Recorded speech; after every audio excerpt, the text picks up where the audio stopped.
तबलीगी जमात पर कोरोना जिहाद फैलाने का इल्ज़ाम, क्या ये एक इस्लामिक फ़ोबिया था? और 5 साल बाद हाई कोर्ट का फैसला।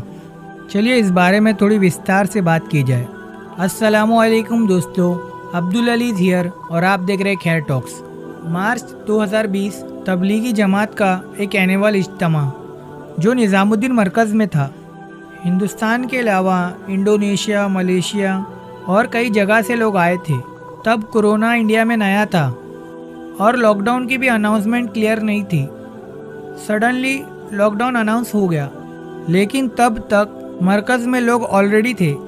वहाँ कुछ लोगों को पॉजिटिव आया और वहीं से शुरुआत हुई मीडिया का एक नया नैरेटिव। न्यूज़ चैनल ने इसको बढ़ावा दिया।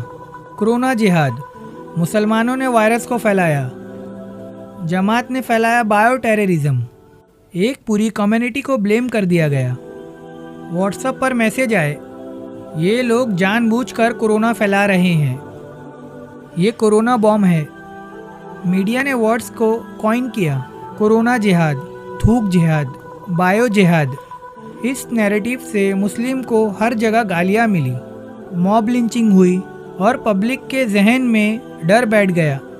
दिल्ली पुलिस ने 2000 से ज़्यादा लोगों पे एफआईआर दर्ज की। ज़्यादातर लोग क्वारंटीन सेंटर में बंद कर दिए गए, लेकिन न्यूज़ मीडिया की वजह से लोग भी कंफ्यूज हो गए। क्या इन्होंने सच में वायरस फैलाया? बॉम्बे हाई कोर्ट ने कहा कि ये लोगों को बलि का बकरा बनाया गया। पुलिस के पास सॉलिड एविडेंस नहीं थे, सिर्फ जमात को टारगेट किया गया। सुप्रीम कोर्ट ने भी नोटिस दिया और मीडिया से पूछा, आप सिर्फ एक कम्युनिटी को टारगेट क्यों कर रहे हो? ज़्यादातर केस ख़त्म कर दिए गए। कई लोगों को कोर्ट ने क्लीन चिट दी।